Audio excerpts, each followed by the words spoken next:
cooler than outside. Some scholars believe this technology inspired the Qanat systems later used in Persia and Arabia. And yet, these weren't random discoveries. Hieroglyphic tablets describe priests of cooling, specialized engineers responsible for maintaining thermal equilibrium inside sacred spaces. In effect, they invented ancient air conditioning. Their temples weren't just spiritual centers. They were environmental sanctuaries, places where architecture and atmosphere merged. But what of the real life? Blood remained the greatest mystery. How could they survive weeks of sun without a visible source? For centuries, historians assumed Egyptians relied entirely on the Nile's annual flood.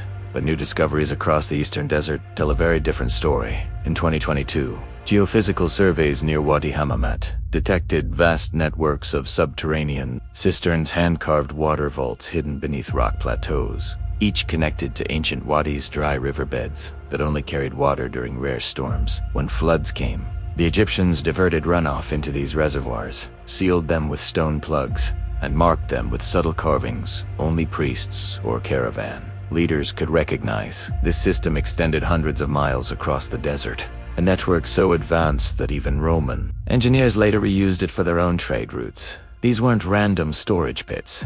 Their locations aligned with astronomical markers, ensuring travelers could find them by tracking stars and sun positions. In essence, the Egyptians built a hydrological map in the sky, navigation by cosmos, hydration by design.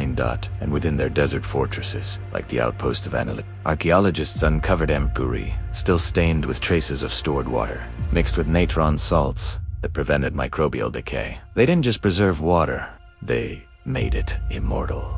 Modern scientists now realize that Egypt's triumph wasn't just architectural, it was psychological.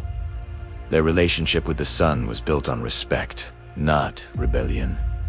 They worshipped Ra, the solar god, not as a destroyer, but as a force to understand and harness. Their temples mirrored his journey across the sky. Their homes breathed in rhythm with his heat. Their daily lives were calibrated to the temperature of the world around them. This symbiosis between human heat and environment created one of history's most enduring civilizations. Today, sustainable architects are rediscovering these same forgotten principles: thermal mass walls, evaporative cooling, solar alignment. Modern eco-cities in Abu Dhabi and Cairo now integrate Egyptian geometry into design models, proof that 5,000-year-old engineering can still outsmart the modern grid. Because Egypt's lesson wasn't about luxury, it was about balance. They didn't conquer the desert, they became part of it. They built with the sun, not against it, and in doing so, they achieved something even modern science still pursues: comfort without consumption. Think about this. You're probably sitting in a climate-controlled room right now. Air humming, electricity burning, all just to keep you alive inside a controlled bubble. But 5,000 years ago, under a sun that could kill in minutes, humans carved life directly out of death. They turned sand into shelter, light into power, and heat into harmony. Their cities cooled themselves, their homes breathed on their own.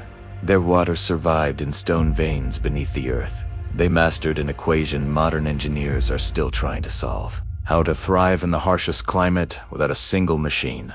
The Egyptians didn't fear the sun. They studied it, understood it, and turned it into an ally. And maybe that's the greatest secret of all, that the path to surviving the future is buried not in new inventions, but in the forgotten genius of those who learned to live with the impossible. They didn't just endure the desert. They owned Italiano. If this changed how you see desert engineering, hit that like button, and also subscribe this channel for more Rediscover Genius. And tell me in the comments, what other mysteries should we uncover next?